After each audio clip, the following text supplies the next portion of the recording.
আলহামদুলিল্লাহ ওয়াসসালাতু ওয়াসসালামু আলা রাসূলিল্লাহ ওয়া আলা আলিহি ওয়া আসহাবিহি ওয়া মান ওয়ালা। যারা যেখান থেকে দেখছেন সবাইকে জানাই সালাম, আসসালামু আলাইকুম ওয়া রাহমাতুল্লাহি ওয়া বারাকাতুহু। ইমাম আবু হানিফা রাহমাতুল্লাহ আলাইহি যখন ১৬ বছর বয়স, ৯৬ হিজরিতে তার পিতা ইন্তেকাল করেন। কিন্তু তার মা জননী দীর্ঘকাল বেঁচে ছিলেন। তাই তিনি মাতৃসেবার অনেক সুযোগ পেয়েছিলেন। ইমামের মা ছিলেন সহজ সরল প্রকৃতির। তার উপর তিনি সাধারণ মহিলাদের মতো সুর করে আবেগময় গল্প কাহিনী বলতে পারা ওয়াইজিনদের খুব পছন্দ করতেন। তৎকালীন বিখ্যাত ওয়াইজিন ছিলেন আমরুস ইবনে জুরাহ। ইমামের মা ছিলেন তার একনিষ্ঠ ভক্ত।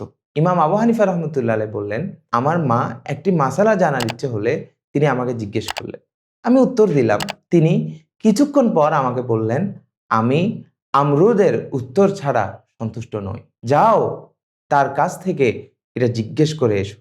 ইমাম আবু হানিফা রহমতুল্লাহ আলাইহি নিঃশব্দে মায়ের আদেশ পালন করলেন। তিনি বক্তা আমরুস ইবনে জুরাহের ঘরে গেলেন মাসালা জিজ্ঞেস করার জন্য। এই দৃশ্য দেখে সে নিজেই লজ্জায় পড়ে গেল। সে বলল, আপনার সম্মুখে আমি মাসালা নিয়ে কথা বলবো? এত বড় ধৃষ্টতা আমি কিভাবে দেখাই? ইমাম আবু হানিফা রহমতুল্লাহ আলাইহি তাকে বললেন, এটা আমার মায়ের আদেশ। অনেক সময় এমনও হয়েছে যে মাসালা জিজ্ঞেস করতে ইমামের মা ইমামকে আমরুদের কাছে পাঠিয়েছিলেন। আমরুদ সে মাসালা সম্পর্কে জানেই না। তখন ইমাম আবু হানিফা রহমতুল্লাহ আলাইহিকে তিনি বলতেন, আপনি আমাকে উত্তরটা বলে দিন, আমি সেটা আপনাকে শুনিয়ে দেব।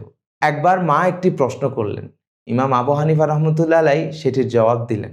মা বললেন, তোমার উত্তরের কোনো সনদ নেই। ওয়াইজিন জুরা যদি বলে যে তোমার উত্তর সঠিক, তাহলেই আমি বিশ্বাস করব।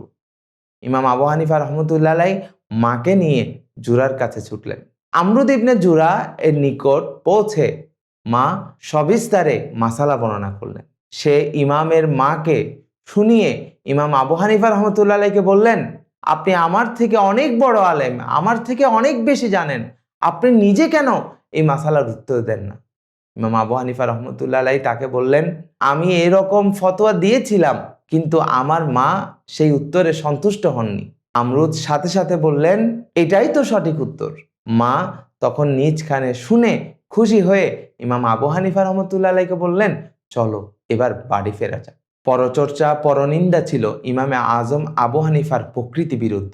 সব সময় তিনি আল্লাহ তাআলার দরবারে শুকরিয়া আদায় করে বলতেন, আল্লাহ তাআলা আমার এই মুখটিকে ভ্রষ্টতা থেকে রক্ষা করেছে।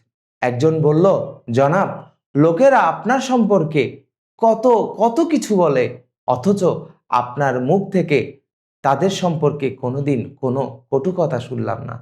ইমাম আবু হানিফা রহমতুল্লাহ আলাইহি বললেন, ওয়াযালিকা ফাদলুল্লাহি ইউতিহি মাইয়াশা। এটা আমার আল্লাহর বিশেষ অনুগ্রহ, তিনি যাকে চান শুধু তাকেই দান করেন। ইমাম আবু হানিফা রহমতুল্লাহ আলাইহি অনেক বেশি ইবাদতকারী এবং ধর্মপরায়ণ ব্যক্তি ছিলেন। কোরআনুল করিম ছিল তার প্রিয় বস্তু। অধিকাংশ সময় তিনি নামাজে এক রাতেই কোরআন শরীফ খতম করতেন। গভীর রাতে ঘুম থেকে জাগ্রত হয়ে কোরআন তেলাওয়াত করতেন। আল্লাহ তাআলার ভয়ে এবং আল্লাহ তাআলার ভালোবাসায় এবং প্রেমে কোরআনুল করিম তেলাওয়াত করতে করতে তিনি পুরো রাত কাটিয়ে দিতেন। তিনি মানুষ থেকে লুকিয়ে ইবাদত করতেন। অধিকাংশ দিন রোজা রাখতেন। তার রোজার কোনো তুলনাই ছিল না। ইমাম আবু হানিফা রহমতুল্লাহ আলাইহি যখন ইন্তেকাল করলেন, তখন তার এক প্রতিবেশীর ছোট বাচ্চা পিতাকে জিজ্ঞেস করলেন, ইয়া আবাতি আইনা তিলকা দাআমা আল্লাতি কুনতু আরাহা কুল্লু লাইলাতিন ফি সাতহি আবি হানিফাতা বিল্লাইল। আব্বাজান, প্রতিদিন রাতের বেলায় আবু হানিফা রহমতুল্লাহ আলাইহির ঘরের ছাদে একটি খুঁটি দেখতে পেতাম, সেই খুঁটিটি আজ কোথায়? তখন ওই বাচ্চার পিতা তাকে বললেন, ইয়া ইবনি ইন্নাহা লাইসাত বিদাআমা ইন্নামা কানা যালিকা দাআমাতু শারঈ আবু হানিফাতা রাহিমাহুল্লাহ। প্রিয় বৎস, ওখানে কোনো সাধারণ খুঁটি ছিল না, সেটি ছিল শরীয়তের খুঁটি। ইমামে আজম ইমাম আবু হানিফা রহমতুল্লাহ আলাইহি ছাদের উপর রাত জেগে ইবাদতে মগ্ন থাকতেন। এলম, তাকওয়া, পরহেজগারিতা, দানশীলতা, ইবাদত, কোন দিকে আপনি ইমাম আবু হানিফা রহমতুল্লাহ আলাইহিকে পেছনে ফেলবেন? কোনোভাবেই তা সম্ভব নয়। এমন একজন ইমামের ফিকহ অনুসরণ করতে পারাই তো সৌভাগ্যের। আজ এ পর্যন্তই। সবাই ভালো থাকুন, সুস্থ থাকুন। আসসালামু আলাইকুম ওয়া রাহমাতুল্লাহি ওয়া বারাকাতুহু।